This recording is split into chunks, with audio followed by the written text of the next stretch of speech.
Week 9, Sharpening the Edge. Lucas Reimink, Dennis Fithian from the Maize and Blue Review, ready to make some selections for you. Lucas, how are you? Doing well. Obviously, a good game for Michigan last week, 49-0. That was a fun one to watch and enjoy. Overall, last week I was 4-4, but I hit the parlay, so technically a winning week with the plus money there on the parlay. 35, 30-2 now on the season. Hoping to go better in 4-4 this week. That's the goal. I'm hoping to go back from 2 weeks ago where I was pretty good last week, where you can go back and check the tape if you want. But that's one sometimes where you say, they go through it. They just say, burn the tape or just turn the page. Burn the boats. I did pick Michigan right. I had Michigan right. So, hey, I feel good about that. Just looking for the things you feel good about. Well, we usually do pick Michigan, as you all know they're on bye, but we'll hit the Lions and Michigan State. We'll have 3 best bets, a prop and parlay, and then we will have our lock of the week. And so we're going to start with Michigan State. And I don't know, it's tough. Well, there's some of your little teaser for you where you can look at some of my best bets that are coming up, but we'll start with Michigan State plus 7.5. I put this one together and I came out with a 20-14 Minnesota win. That means I'll take the 7.5 with Michigan State, but I just tell people I wouldn't put, like, if you're saying, well, I'm going to go put my money on Michigan State because Dennis I wouldn't put money on Michigan State. I had to make a pick. That's how I think it's going to play out. Like, if you forced me and say, hey, here's a free bet, but you have to play it on this game, I'd put it on Michigan State and 7.5. So that's where I'm at with the game. Where are you? Kind of a similar feeling. I didn't love the spread, and the over-under seems somewhat accurate. I do see a little value on the over. It's basically like a Michigan State defense thing. I have a lot of questions about the team in general as a whole, but they're one of their best defensive linemen, Barrow, just entered the transfer portal last week. I'm guessing he's not going to be the last one, particularly from the defense is where a lot of their better names lie on that Michigan State roster. Obviously, it's 49-0 last week, and for being an in-state rivalry, they kind of looked checked out to me last week already. I think, once Michigan got up 14-0, I think I don't know. Yeah, I think they quit for the most part. I really do believe that. It's kind of a team now that they've played Michigan. It's their biggest rival. Obviously, Mel Tucker will not be there next year. Doesn't seem like Barnett's going to be the guy, the interim for next year either. So there's a lot of uncertainty for Michigan State. I think you have to kind of question how hard they're going to play the rest of the year, given that it's not for this coaching staff. And a lot of them are already entering the portal. Might see some kind of fake-ish type injuries popping up here or there. Oh, yeah, I can't play this week. That's kind of what teams do when they're kind of on quit watch. They're a team that's on quit watch for me. And then Minnesota on the other side, they're a physical team. They really want to pound the rock. On offense, they have a big offensive line. They have a couple good running backs. Callie McManus is like a mobile-ish type quarterback. They can do some run stuff with him. I think they're going to have success on the ground. Callie McManus will have enough space through the air to take advantage of that play-action game. Really is kind of why I like this over is the over 40.5. Mainly fading the MSU defense, and I think Minnesota has the goods, at least on offense, to move the football. And I think Michigan State will probably contribute 14 to 17 points.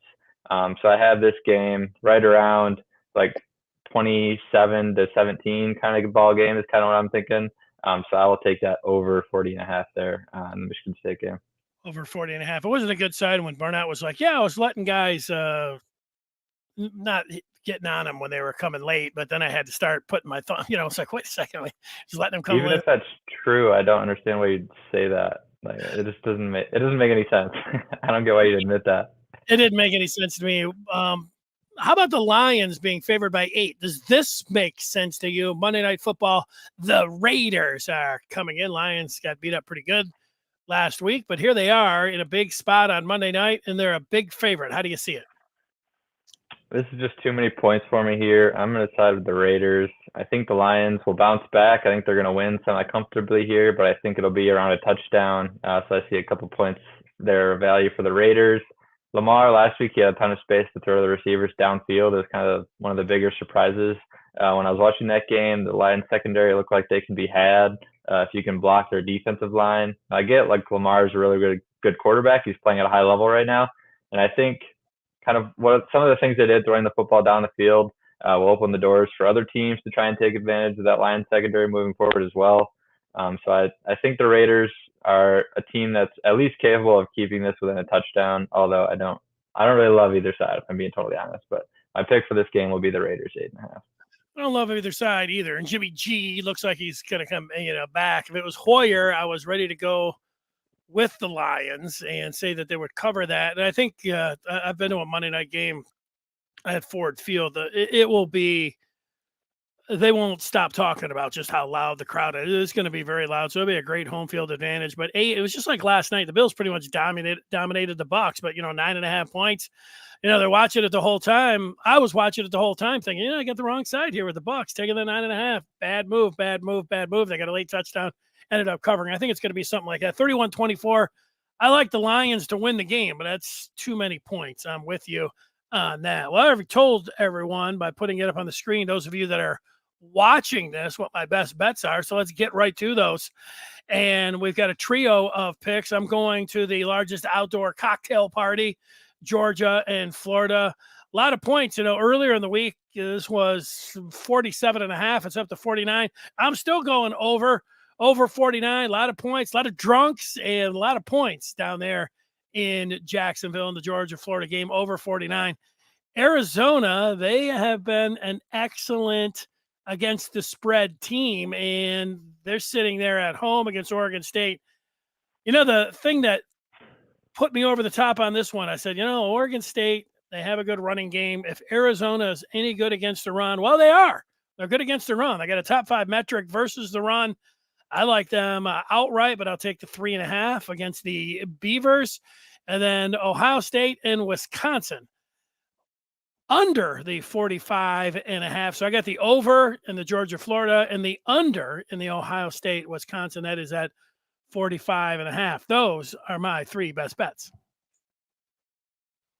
Yeah, so no bets, no conflicting things, no agreements here. This is a little weird. I'll start with the first one. I got under 61.5 Colorado UCLA. I've talked about it a few times this year already, but I really like this UCLA defense. Colorado on the other side, their offense still hasn't shown that they can run the football against hardly any defense with a pulse. UCLA's offense has been pretty spotty this year. I think they'll be able to move the ball against the Colorado defense that hasn't been very good all year. But I think it's more like a 34-17 type of ball game here. So I'll take that under 61.5 there pretty solidly. I like the Oklahoma 9.5 against Kansas. A few reasons why. I really like this team, this Oklahoma team. The analytics really like this Oklahoma team. They didn't play well last week. I had them last week. Almost lost to UCF at home. I think it was a bit of a wake-up call there for the Sooners. It was 29-31. I don't know if anyone saw the play. It was like a double pass, 2-point conversion attempt that would have tied the game for UCF in the last couple minutes. That ended up it didn't work.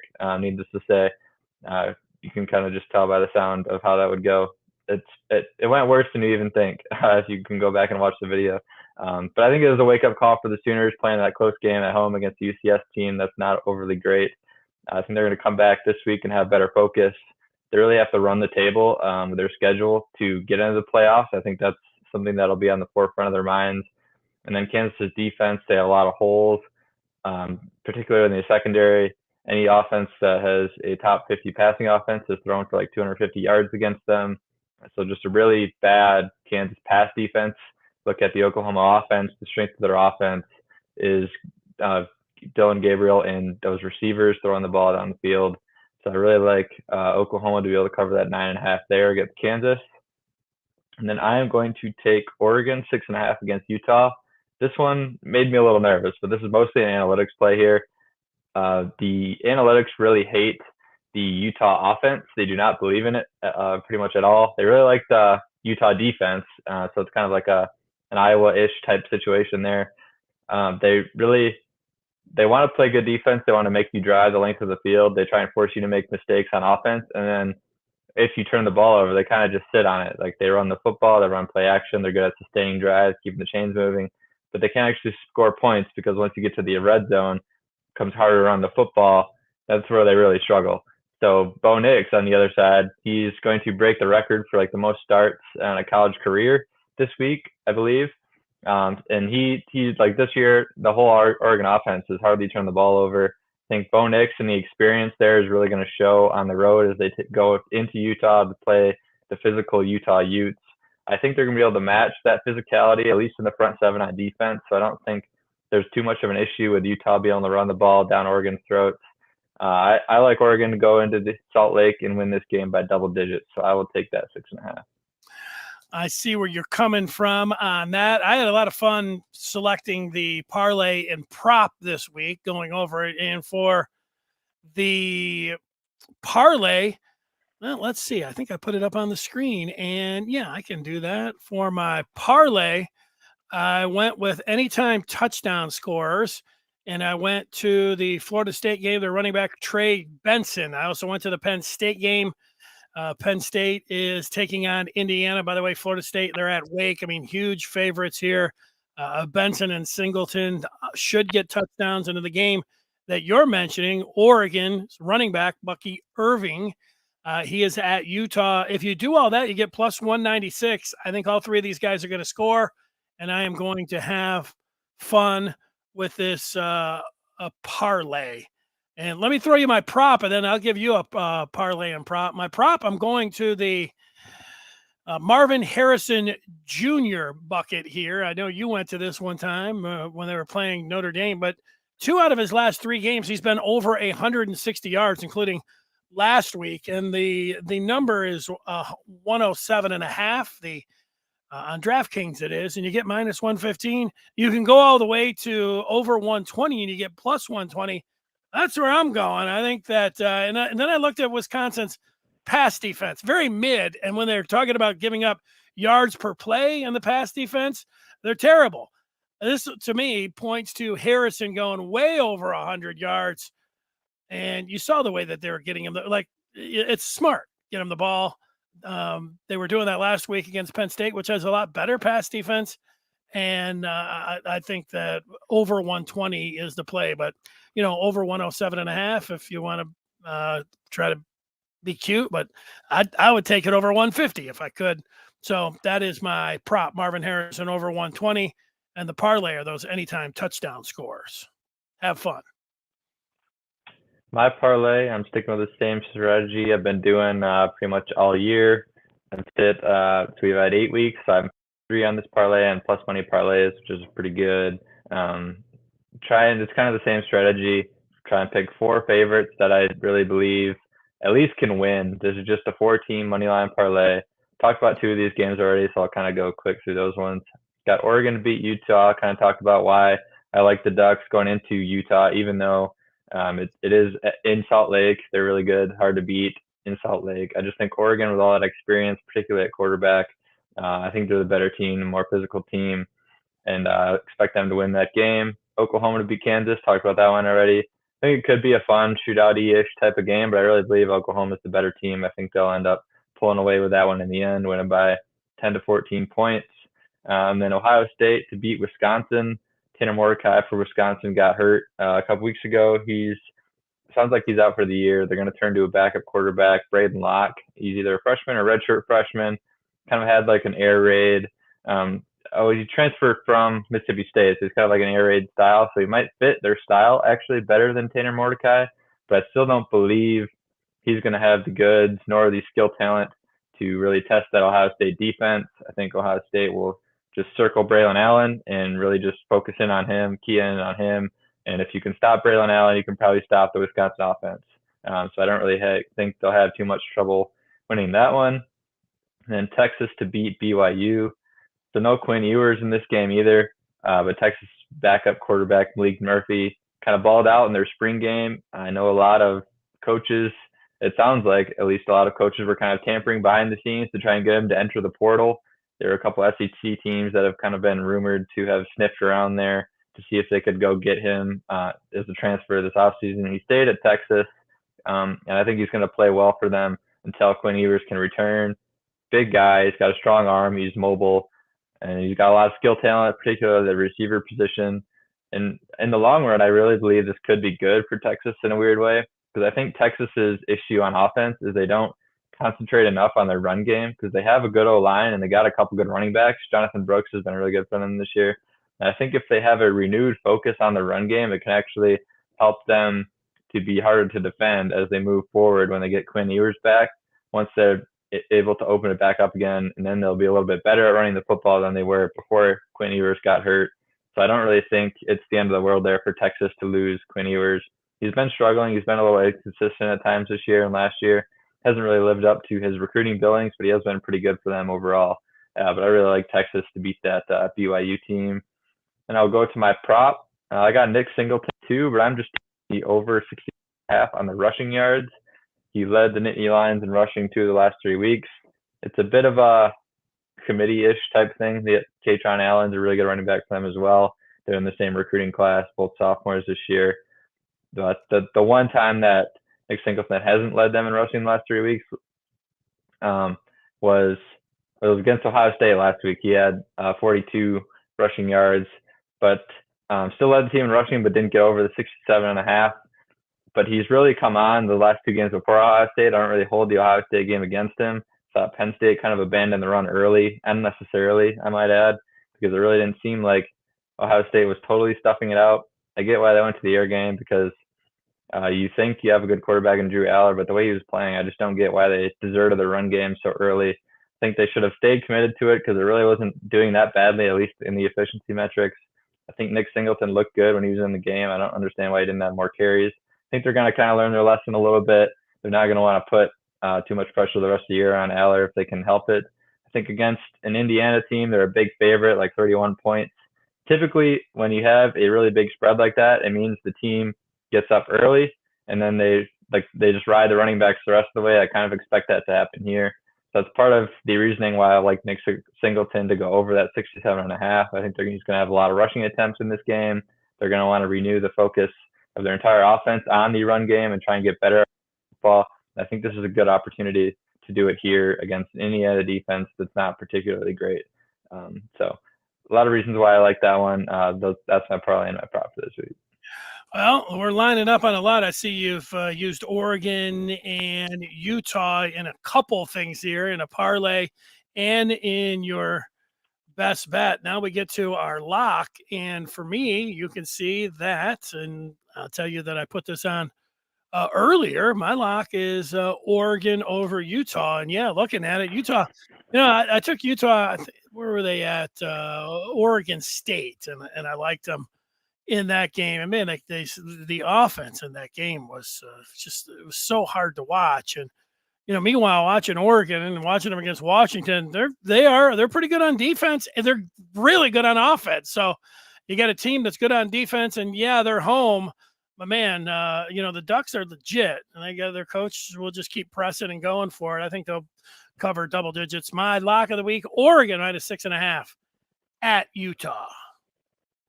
It's definitely not nicer when we're in agreement instead of fighting, and I get it makes you a little nervous. Yeah, exactly. My lock of the week, I'm going to go to the world's largest outdoor cocktail party. I got Georgia covering the 14.5 against Florida. I really believe this game has kind of a fairly high blowout potential here. Georgia's offense should be able to move the ball and kind of score at will. Kentucky ran the ball down Florida's throat a few weeks ago. So kind of like transfer over that to like what will Georgia's offensive line be able to do versus Kentucky's offensive line. Really believe that they're going to have a lot of success on the ground game against that Florida defensive front. That'll give a bunch of space and time to throw it to the wide receivers down the field off of play action. Even though they don't have Brock Bowers, it doesn't really scare me. They still have a lot of weapons on that Georgia offense that he can throw the ball to. I think they're going to spread it around. They got a couple good tight ends who are highly ranked kids. They've just been behind Brock Bowers, so I haven't gotten a ton of playing time. But I think this week they're going to be able to show the depth of that team, depth of that position that they have there in the tight end room. And you go over to Florida, kind of look at them. Their offense, Graham Mertz has a high completion percentage, but it's very short passes. They don't really ask him to throw the ball down the field. There's not a lot of risk in his passes. A bit of a dink and dunk operation, so to speak. I think Georgia's going to be able to match up with them one-on-one in coverage. So I imagine they'll be very aggressive coming downhill to stop Florida's run game because that's kind of what they hang their head on offense. So just being able to throw the football and move the football pretty much at will against Florida's defense, combining with just a bad matchup, in my opinion, for Florida's offense against the Georgia front seven, just really seems like blowout potential here. I got the dogs to cover that 14.5. The dogs won't be barking. They'll be growling to cover that 14.5. Great job there, Lucas. Enjoy the bye week, and we'll see you for week 10 when Michigan is set to take on Purdue at night. That'll be a week from today. Enjoy the bye week. Good luck to both of us. We got some picks we're in agreement on, so hopefully it's a good week for both of us. Let's do